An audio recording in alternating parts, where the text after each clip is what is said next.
Texans made a massive trade for Will Anderson at the draft last year. 1 year in, let's evaluate that trade. Let's look ahead. Let's hear from the man himself. It's early, but it's never too early to evaluate. Let's go inside the locker room. Yeah. Yeah. It's the locker room on YouTube. You know what it is. Let's get it. Hey. Locker room. Yeah, we in the locker room. Texas talk. Yeah, you know what we about to do. Localize. Every angle's what we really do. We the source. We the pulse of the city too. Let's evaluate the Will Anderson trade. It is the locker room, number one source for Texans daily digital content. I'm Landry Locker. You can hear me Monday through Friday, 10 to 2 Central, Sports Radio 610, and the Odyssey app. So the Texans made the trade for Will Anderson. Anderson today named the Pro Football Writers Defensive Rookie of the Year, which is cool. I mean, it wouldn't have changed the way I did or didn't look at his season, whether he did or did not win it. But I want to look at the trade that the Texans made for Will Anderson. We're going to hear from Will Anderson as well. And there's some theories when it comes to evaluating this trade. And it goes without saying that it's too early to say whether the trade was good or bad, especially at this point. And quite frankly, 1 year in, I think the people that were most critical of it, some of them, not all of them, I'm not going to generalize too much. I think some of them are going to have to step back a little bit and at least acknowledge something that was being said when the trade was originally made. But hey, it's early. I mean, 1 year into the Derek Stingley thing, it looked like, Sauce Gardner was by far the superior player. This year, there's people making cases that Derek Stingley, despite missing how many ever games, should have been the All-Pro, and he was the defensive player of the month in December. So it's obviously very, very early and way too early to have like an end-all, be-all verdict on the Will Anderson trade. But let's revisit what the trade was. The Texans traded a 2023 first-round pick, which was number 12, a second-round pick, which was 33, a first-round pick in the upcoming draft, which is going to be the 27th, and a third-round pick this year in exchange for pick number 3, which they selected Will Anderson with, and pick 105 last season. Let's be completely honest when we're talking about this. And I think that part of the biggest criticism of this trade, and you guys heard it, was that on top of giving up a lot of draft compensation, which you did, a lot of people assumed that the Texans draft pick, their first round pick in the upcoming draft, was going to be a really high pick. Let's be serious. We can go back and look. That was, and if the Texans had ended up being one of the worst teams in the league, and let's say that is a top 5 pick, then this trade would look really bad. It would look really bad, and I think the people who were kind of defending it would have to admit it. But the first round pick that they gave up was the 27th overall this year, so it's 5 picks away from being a second round pick. So there's that. I think people got to be completely honest with themselves on that. Now, I'll get into the biggest case for the Will Anderson trade and my theory on the Will Anderson trade, and another theory that I think is kind of hidden value when it comes to the trade. But let's hear from Will Anderson. We don't hear from Will Anderson a lot. Will Anderson met with the media types. Here's what he had to say the other day.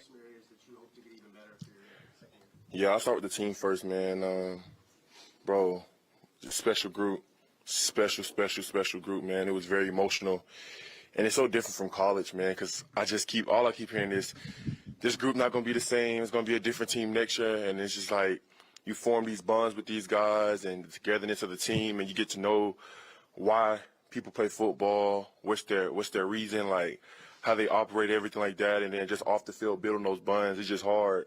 You know what I'm saying? I wish everybody could come back, man. But, bro, the success that we had this year is just a testament to everybody in this building, from the locker room to the training staff to nutritionists to Coach Ryan's, Nick, Cal, all the guys that play a part.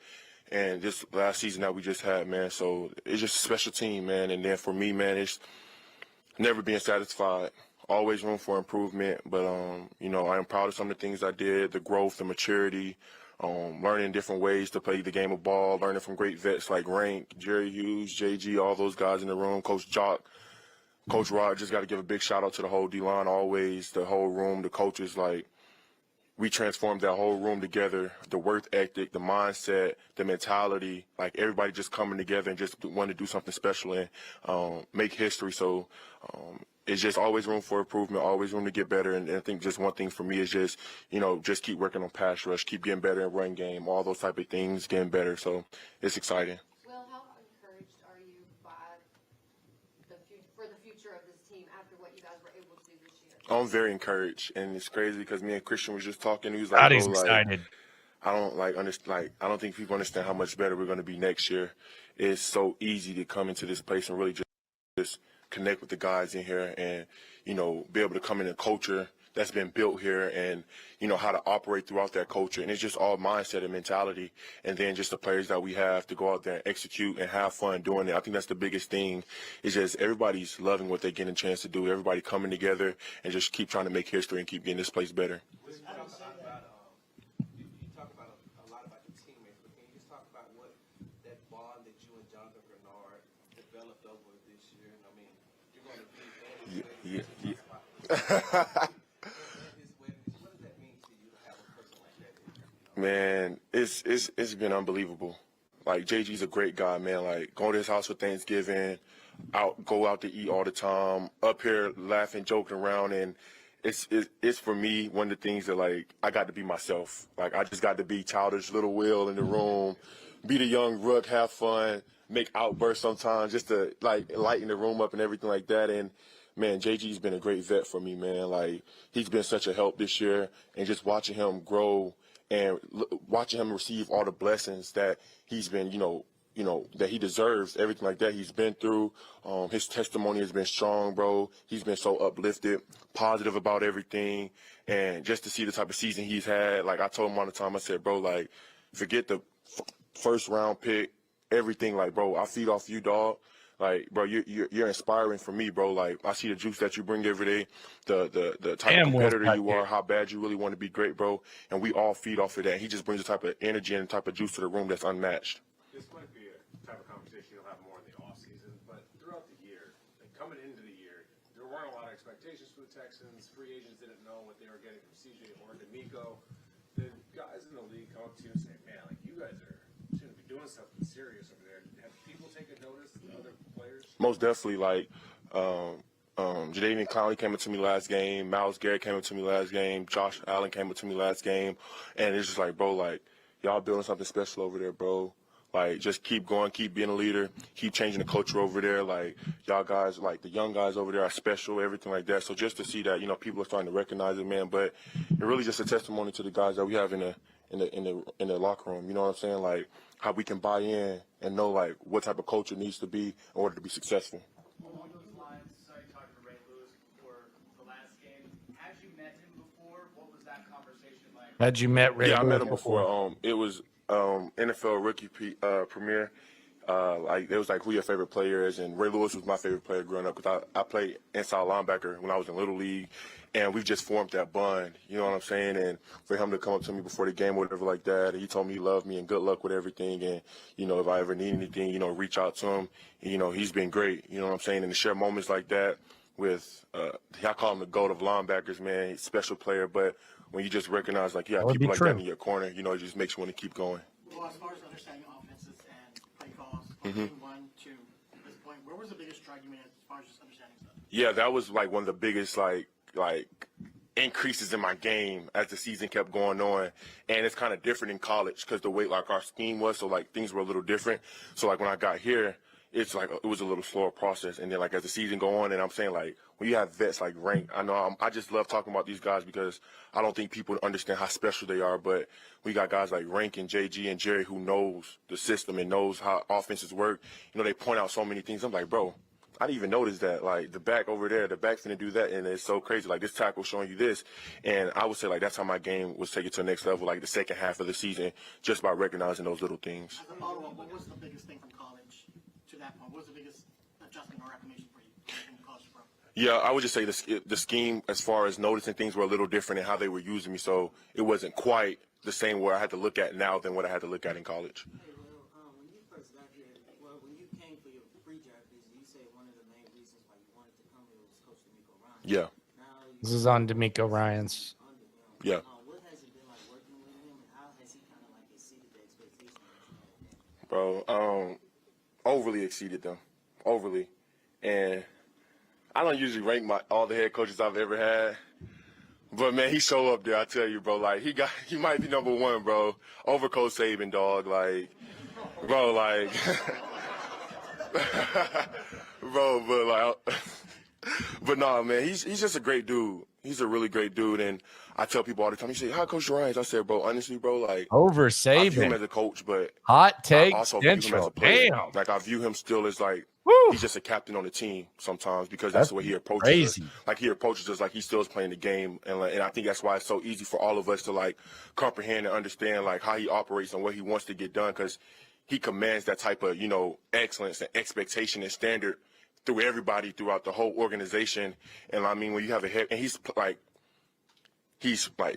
he can coach you. You know what I'm saying? Like, he knows, like, he's been in the league. He knows, and he knows how to coach. And that's the thing, another thing that I respect about him, man. Like, the way he cares about his players, the way he loves his players. He wants it so bad. He just gives all that love and energy into his players. And I know it just makes us want to keep playing for him. How do you feel like you've grown as a man? How do you feel like you've grown as a man this season? How have you grown as a man? Honestly, I would just say my faith. Like, just getting closer to God. I know I talked to y'all after, like, the Jets game, whatever like that, and the Titans game. And it's so many people I want to give a shout-out to. But Dylan, our player personnel guy, and Coach Rod, our assistant D-line coach, those two guys have been such a blessing in my life and helping me grow as a man off the field and helping me be closer to God and understanding his word and knowing how special he is and how much grace and mercy that he has over our lives. And, man, like, it's so crazy that the way God works and the way that, God will bring people in your life to help you go closer to him and put you in situations to know that I always got my hand on you. And that's just one area in my life where, as a man, I feel like I've really taken that next step. It's trials and tribulations in this type of game. People always say you got to please this person. No, all the person I got to please is God. That's the only person I need approval from is God. And, I think that's just one step of many of just keep becoming a better man and keep becoming a better player. There'll be a number of Texans who will be up for awards in a couple of weeks. I know you don't like to talk about yourself. What is the case for your teammates you just dropped from the offensive rookie? Yeah, I have no doubt that he shouldn't be the offensive rookie of the year. I mean, what he's done, I feel like people who know ball. What he's done, came into an organization who wasn't good last year, came in as a rookie, changed the whole trajectory of this team, leader, captain as a rookie, passing yards, all these records he set, the man he is, the player he is, the type of teammate he is, it just speaks volume to him and his family. You know what I'm saying? I know he's strong in his faith, but when you watch CJ play, you don't see a rookie on the field. When you see CJ walk through the building, you don't see a rookie. When you see him interacting with people, you don't see a rookie. You see a guy who comes to work every day, who's about his business, and just wants to make others around him better. Yeah, I was crying after the game, and he wasn't crying. So, and he came, he said, "You good? We good? We straight. We gonna be good next year." And I'm like, "My bad." Cap said we're gonna be good next year. So I dried my tears up, man, and I just looked at it from his perspective that he gave me after we talked, and he was just like, "Bro, like, just think about how much we've come from, like how much better we're gonna be next year, bro. Like, we're headed in the right direction." Last two guys. Well, we don't have the entire offseason, but kind of recap and look back at what this year was. But just right now, what's the thing that you want to take away from your first season in the NFL? I really just don't take no moment for granted.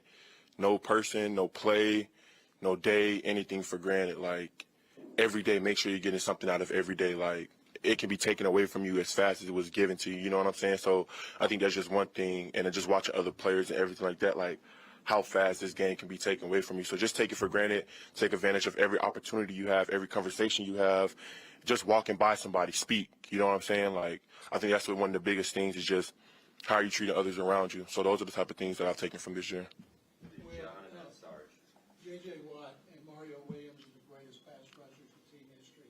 You had more sacks than they did as a rookie. And then their second year, their careers took off double digits every year. How encouraged are you about how much better you can be next season with this year of experience? Yeah, I'm very encouraged, man. It's awesome just to see the growth so far and everything like that. But for me, it's just staying focused and staying the course and running my own race. You know what I'm saying? Can't get caught up in what everybody else did and just running Will Anderson's race and just keep better and keep growing and, just keep being a leader, keep being a captain and, just making sure that I'm staying focused and staying what I need to do. But it's very encouraging. I know the system now. I know how Coach Ryan's won everything, Coach Chalk, Coach Rod, how they coach it. So it's going to be very exciting. I can't wait for next year. Will, a lot of people have seen how the Ravens have changed the culture as far as this team is concerned on the field. Can you talk about off the field? I think Off the field, how has the culture changed? that we want to change the culture, not just on the field, but around Yeah. the organization, around the building. Yeah. To everybody, when you see them, Yeah. smile at people because you don't know what they're going through. How do you Yeah. think you want to change that culture off the field? Man, Sarge, those are just the little things, man. And I think, people get wrapped up, finna go on a little rant right quick. Players and get wrapped up in wanting approval. And I don't think it's wanting approval. I think it's just wanting love, wanting to be shown the same love as everybody. And I think that's one of the biggest things that I know as us rookies talk about is, bro, like, it's not approval. It's not. It's just love. Let's just go show love. Let's just have energy. Let's just, wherever we walk by, whether it's a nutritionist, custodian, security guard that's at the front, like, how can we make them feel love for coming here, working for the Texans, this stadium, everything like that. So no matter who it is, and that's how you change the culture. That's how you get everybody, wanting to be a part of something special. Like, they just probably over there just standing around, but you come in and you say, hey, how you doing today? I hope you have a great day. Now they look forward to coming back to work. You know what I'm saying? I think it's the same thing in the locker room. Like, that person may not be feeling the love. What's up, bro? You good? How you doing today? You good? Like, workers may have be down. You don't know. And I think that's just one thing that's how you change a culture is just speaking to everybody, making everybody feel loved no matter what your status is, no matter what your rank is. We're all in this together. We're all trying to change the culture. We're all trying to win. So just be as one, and we'll have fun doing it. Thank y'all. No matter what your rank is, we're all in this together. We're all trying to change the culture. We're all like workers. May have be down. You don't know. And I think that's just one thing that's how you change a culture is just speaking to everybody, making everybody feel loved no matter what your status is, no matter what your rank is.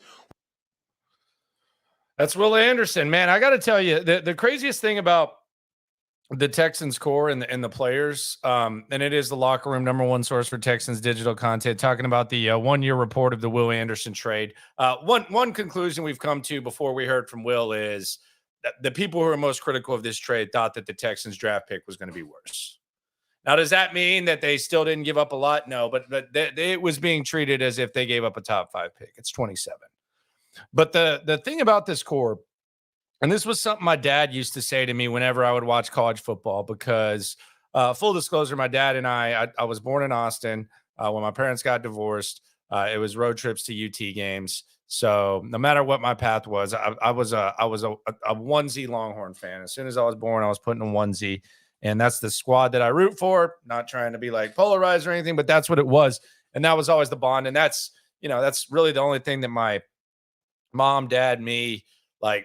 It's all, we get along. It's kind of, we all like my mom will be texting me, and they've been divorced for decades. But she'll be texting me about the game. He'll be texting me about the game. So it's kind of like one of those things, but sometimes you take it too far. And then my dad used to always say to me, man, we get so excited about these college games, but then you see these young men take their helmets off and it's like, man, those are babies. Those are kids, That's what the Texans are right now. And that's why with how early this is, and with how much you want to look at what CJ is and what he's done and what Will Anderson is. Like, these are 22-year-old kids, and just like personal development for someone not even an NFL player, like from 22 to 25, and these guys are in the limelight, so. Jamokes like me criticize him, but there's a lot of development that can go on. And there's no doubt that the mindset of CJ Stroud, the mindset of Will Anderson is such that, I mean, I don't think they're close to developing physically, mentally, leadership wise, all that. And I think that's why the Texans decided that they wanted to get both of these guys. I truly believe that they wanted both of these guys. Obviously they did, but I think the makeup and all that is something that you can't necessarily measure when it comes to statistics. So as far as the Will Anderson trade goes, it's very early in the process. A lot can change. I personally, my theory is that the Will Anderson trade, and if you listen to this show, if you watch this show, if you listen to me on Sports Radio 610 on the show of record, I looked at this as the trade was for CJ Stroud. I think Will Anderson was number one on their board, not just pulling this out of nowhere. I think he was their top guy. I think there was a portion of the guys that wanted Will. I think there was a portion of the guys that wanted CJ. And in order to trade up for CJ, had it been the third pick, the price would have been even higher because you're trading up for a quarterback instead of a D end. So I think they like both the guys. It was interchangeable. And in order to get both of the guys, they had to select CJ first and then Will. Either way, they look smart because they ended up getting CJ. And whatever it took to CJ was what they wanted to do. So I looked at it as kind of a package deal. The other element of this, and these are the other two elements, the Texans had extra picks. And I know at the end of the day, your picks are your picks, but they had acquired extra picks in the Watson trade. It's not like they traded that they don't have a first round pick this year. It's not like they don't have a full draft this year. So when comparing these trades, like the Panthers traded the farm for Bryce Young and they don't have a first round pick. They don't have a couple of first round picks. The Texans had extra draft equity. It's like going to a casino. It's the house money. So maybe you're willing to pay a little bit more when you don't have extra draft compensation. I do think that should be taken into account. And the other thing that I think is important, and this can be another element, if we are to believe, and I think this is not just, something pulled out of nowhere, but if we're to believe that the Texans brass sat around a table, and let's say, Nick Caserio was here, D'Amico Ryans was here, Slowick was here, Matt Burke was there, Cal and Hannah were over here, and all these guys were here, and they were discussing, Will Anderson or CJ Stroud, and they were laying out the pros and cons, and here's what we want to do. And they came to the conclusion, well, maybe we can get both of these guys. There's got to be some value, first of all, in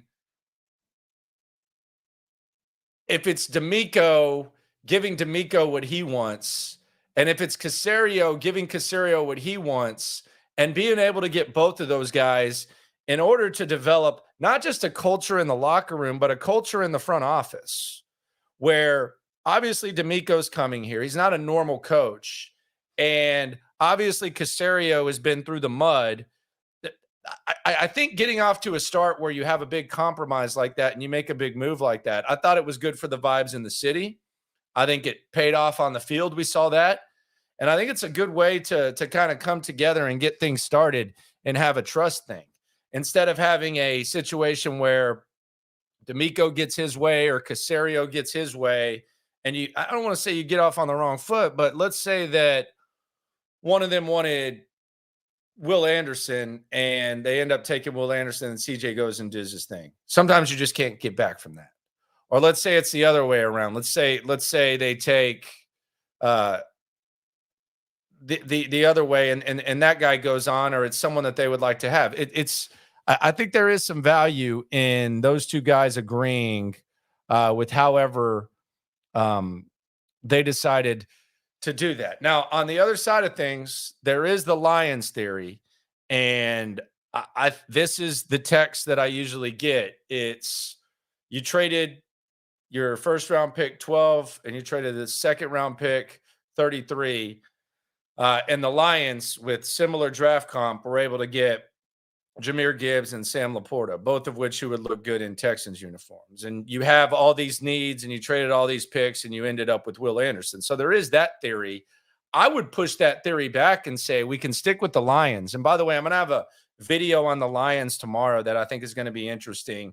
Although I'm a little biased, obviously, it's my own content. But I think the Texans can be a souped-up version of the Lions, and I'll lay out the reasons why tomorrow. So be sure to subscribe, be on the lookout for that tomorrow, probably around dinner time. But this could actually be the Texans trying to get their Aiden Hutchinson. And Will Anderson's not as good as Aiden Hutchinson was his rookie year, and we'll see how he looks moving forward. But now the Texans can try to get that offensive weaponry that the Lions did get. Aiden Hutchinson takes a step up in year 2, and then the offense gets better, and you figure that out. So there can be multiple theories to that. But the Will Anderson thing is really interesting. I think it's too early to evaluate the trade. I can see the pushback on both sides, although let's be real, the biggest critics of the trade, their whole thing was that you were giving up what was going to be a top 5 pick. That didn't happen. Now, do you still feel that way? Who knows? So far, so good, though. There's a lot of things to like about Will Anderson on the field. I've interviewed him a couple of times on the show in the Loop Sports Radio 610, the SOR. The more you hear him talk, the more you just find yourself rooting for him and feeling pretty good about him as well. So be sure to subscribe, right along. It is the off season, but there's no off season in the locker room. And always remember, as I say each time I shut this thing down, we are all in this together. Better yet, let the man of the hour say it. Tell him, Will. All in this together. Thank you, sir. Appreciate y'all for coming through. Subscribe, right along. This is the Locker Room exclusively on YouTube. Yeah. Yeah. It's the Locker Room on YouTube. You know what it is. Let's get it. Hey, Locker Room. Yeah, we in the Locker Room. Texas talk. Yeah, you know what we about to do. Localize every angle's what we really do. We the source. We the pulse of the city too. Landlocked. Got the game in the headlock. Localize every time. Can't stop, won't stop. Yeah, we top